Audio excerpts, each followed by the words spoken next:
Voters are pinning their hopes on the new government's ability to address the high levels of inequality and create an enabling environment for employment. Economists say that President Cyril Ramaphosa will have to work hard to boost investor and consumer confidence, and that government can do more to help reduce the cost of living for South Africans. The average salary in South Africa is about 20,000 rand.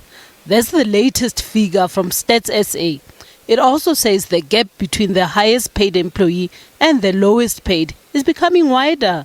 Economists have raised concerns about the fact that salaries do not match productivity and that upskilling the workforce will help improve productivity. And the only way in which you can really improve productivity is to imbue people with the skills and the education to actually become more productive and to add value. And that is why education and skills development is such a critical, and it's the missing link in the fight against inequality. Consumers are battling to cope with the escalating cost of electricity, food, petrol, and an increase in VAT to 15%. You'd feel almost robbed, of the potential that your money actually has.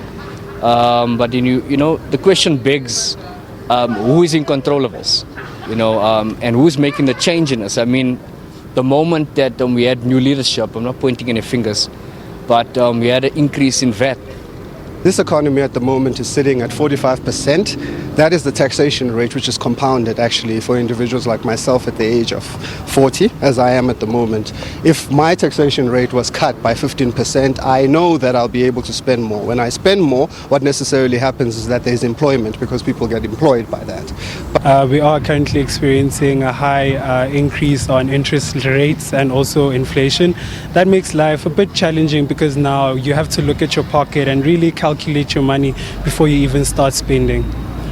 Economists have called on President Ramaphosa to eliminate waste and corruption in government, as this will help lower the inflation rate and reduce the escalating costs. Government can do a lot to control all these increases over a long period of time if it gets sufficiently competent people within its own ranks to actually do things better and more cheaply and without wasting money on corruption.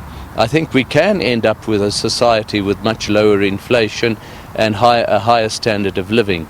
And this is the big challenge that Ramaphosa faces. Will he be allowed to do such things when he's got a Secretary General like Ace Magashule, who questions the validity of the statement that the ANC did relatively well in these elections, not because of Ramaphosa, but because of many other facets.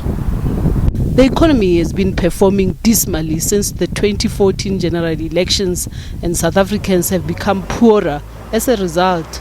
Economists don't expect this to change anytime soon. Well, the Reserve Bank is forecasting 0.7%. Gee, that's hardly anything at all, especially when you say that the population growth is nearly 2%. Well, if that is the case, then in fact the population in real terms and in global terms is getting poorer. Hell, so you're saying, does that mean that the economy will be better off? I think that will take some time to develop, and I don't see it happening within a year or two. Recent research conducted by the International Labour Organization has revealed that South Africa has the highest wage inequality in the world. Now the ball is in the president's court. He will have to create an enabling environment to help bridge the wage gap and improve the standard of living among many South Africans. Naledi Matlapeng, SABC News, Johannesburg. The Human Rights Commission is